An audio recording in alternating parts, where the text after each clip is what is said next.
I love it. For as long as 16-year-old Brendan Brown can remember, he's been in love with the sport of bowling. I was 4 years old, and I was out here throwing a 6-pound ball. We put the bumpers up that first time. He looks at me and goes, I'm not a baby. Throwing like 23, 40, something like that, pins per game. So the next time out, we took the bumpers down, and he hit 50. And he's been on the whirlwind since. Shooting his first 200 game at the age of 11.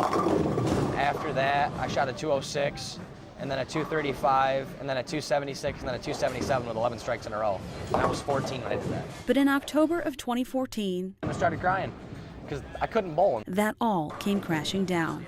Brendan found himself in urgent care, getting x-rays after a mud bogging accident with friends. And I fell and I thought I just tore a tendon or something like that in my leg. Never in a million years did I dream he was talking cancer.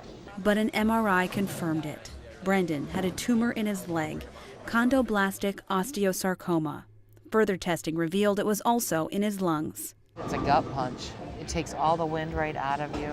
2 weeks later, Brendan started the first of what would become 29 chemo treatments, and in January of 2015 underwent limb salvage surgery, having 17 centimeters of his tibia and fibula removed to keep the cancer from spreading. I just kind of kept a positive attitude about it. I was like, it's not like everybody needs all 4 limbs to, live everyday life. 2 months later, he was back in the OR, this time to remove the cancer from his lungs. And in the midst of recovery and more chemo, It came back farther up in my leg, and it actually grew about the size of a basketball. doctors told him it was either life or limb. And I was like, oh, hey, see you, leg. Adios. Good knowing you. And in July, Brendan had his leg amputated at the hip. People look at me like a disabled person, and I get the looks a lot when I'm in public and stuff like that. And it's not even like I'm not the dis part, I'm the able part. Like, I can do almost everything a normal person can do. I mean, I can't walk, I can't run, but that's not going to stop me from getting where I want to be. Did quitting bowling ever cross your mind after Never. all these surgeries? Never. You were going to find a way to make it work? Yep, and I did. I used the wheelchair for balance with my left hand, and I just throw the ball with my right hand. Brendan averaged 220 points per game before surgery. His first game back after his amputation, he got a 32. It's like starting over at 4 years old, and you're not done. We're not quitting. And Brendan didn't. He continued to bowl. In between chemo treatments, he bowled. After his father passed away in September, he bowled. And when his bowling coach of 12 years died 6 weeks later, he bowled, eventually getting back up to a 220 last January.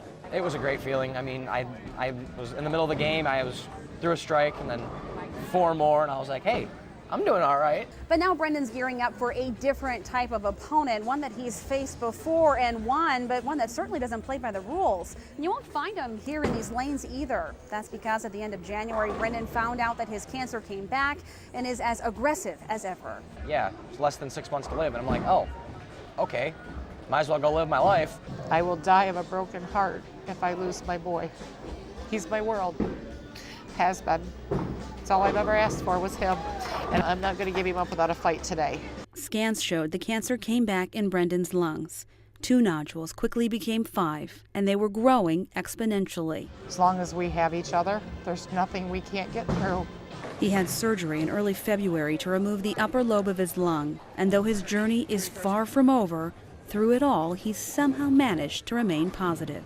I live life like everybody else does. I get up and put my pants on one leg at a time, even though I have one leg to put them on, but I still put them on one leg at a time. And dreaming of the day he'll be back on the lanes once again. When I come out here and bowl, it just puts everything else behind me. Like, I don't think about the fact that I have cancer. I don't think about the fact that I look different from everybody else. I don't think about the fact that I'm in a wheelchair. It's just, I'm doing what I love.